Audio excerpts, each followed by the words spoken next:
we begin with a jockey, Maria, who had to make his bet on the Kentucky Derby a couple weeks ago, talking about jockey Brian Hernandez Jr., who was forced to pick between a pair of top prospects in the run for the Roses. I caught up with him at Keeneland. Brian Hernandez Jr. seemed destined for horse racing glory from a young age. My senior year of high school, I came to Churchill Downs Derby Week and won the very first mount I ever rode at Churchill Downs. For the southwestern Louisiana native, racing is all he's known. I grew up in a racing family. My father rode for 20-something years. So when I was a really young kid, I think I was 12, I started galloping horses on the farm. All three of the Hernandez kids followed their father's path, at least for a little while. Daughter Courtney no longer rides, but brother Colby does, and dad works in the jockey's room. It's great because when we're down in New Orleans for the winter, we live right next to the track, my wife and two kids, and then my dad comes over all the time. And my little brother rides, and down in the jocks room, my father's our valet, and then me and Kobe, we share our corner together, so it's a family affair. Hernandez Jr. had success right out of the gate, earning the Eclipse Award for Top Apprentice Jockey in 2004, the same year he graduated high school. But it'd be another 8 years before he'd reach racing's elite level. What a thriller in the Breeders' Cup Classic. Fort Larned digs deep. Mucho Macho Man, it's nose and nose to the wire. Fort Larned has won it. Hernandez had won what was at the time North America's richest race. Fort Larned and Brian Hernandez have won it. I had the confidence before that. You know, Brian done a fair bit of riding for me.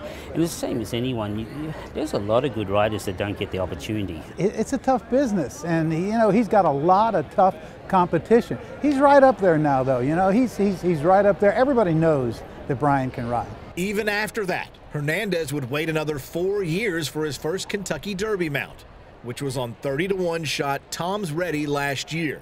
He finished 12th. It's a big difference from last year to this year. It's Gervin and the Risen Star Stakes. We were just in a very fortunate situation to be riding two of the best 3-year-olds in the country through the prep season. This year, Hernandez has won 3 Derby prep races with 2 different horses, Gervin and McCracken remains unblemished and will take this Sam Davis. I don't think I've slept a full night in the last 4 months, really. Gervin sits atop the Derby points standings. And Gervin has won the TwinSpires.com Louisiana Derby. McCracken is owned by the Whittam family and trained by Ian Wilkes, the same connections from the biggest win of his career.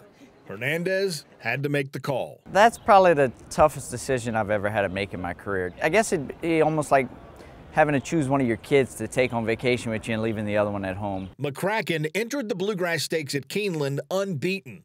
4 wins and 4 career starts. Here's McCracken storming up on the outside. Despite the disappointing third-place finish, Hernandez announced that he was sticking with McCracken. McCracken was the favorite going into the Bluegrass. He was the favorite for the Derby.